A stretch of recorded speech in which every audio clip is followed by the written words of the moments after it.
की बहुत बढ़िया नृत्य की हाजिरी लगाती हैं तो तुरंत लगा दिया। क्यों? पता होता है कि कौन कैसा है।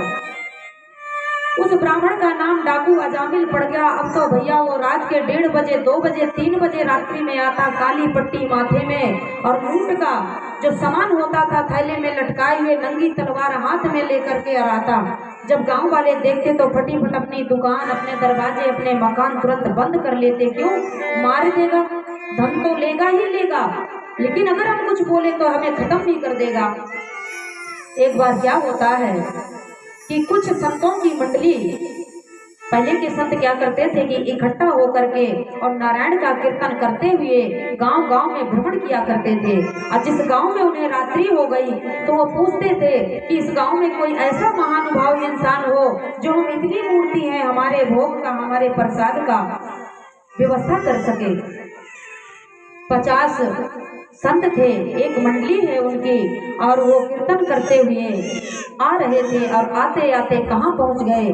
वहीं अजामिल के गांव में। तो गांव में चौराहा था, वहां पर पूछा संतों ने कि भैया, क्योंकि आते आते संतों को शाम हो गई और जहां शाम हो जाती थी, रात्रि जैसे होती वैसे वो वहीं विश्राम के लिए रुक जाते थे।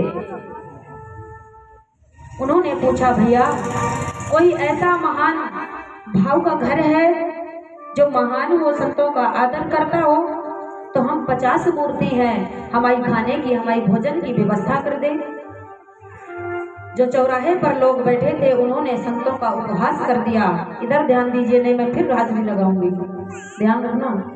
अगर कथा मन से नहीं सुनी तो मैं खड़े होकर के हाजिरी लगाऊंगी।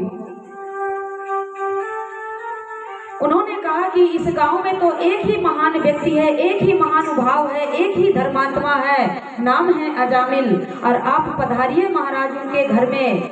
ऐसा बढ़िया स्वागत होगा, ऐसा बढ़िया प्रसाद मिलेगा कि जीवन भर आप याद रखोगे।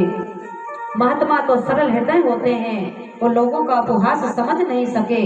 और जैसे लोगों ने बताया कि ऐसे सीधे सीधे जाना, उसके मकान के सामने एक बट वृक्ष खड़ा है, उसी वही मकान है अजामिल का। बोले ठीक है बेटा, और संत महात्मा चल दिए गांव के अंदर। कहाँ? अजामिल के पास, उसके घर, और कीर्तन करते हुए जा रहे हैं। कैसे कि भज मन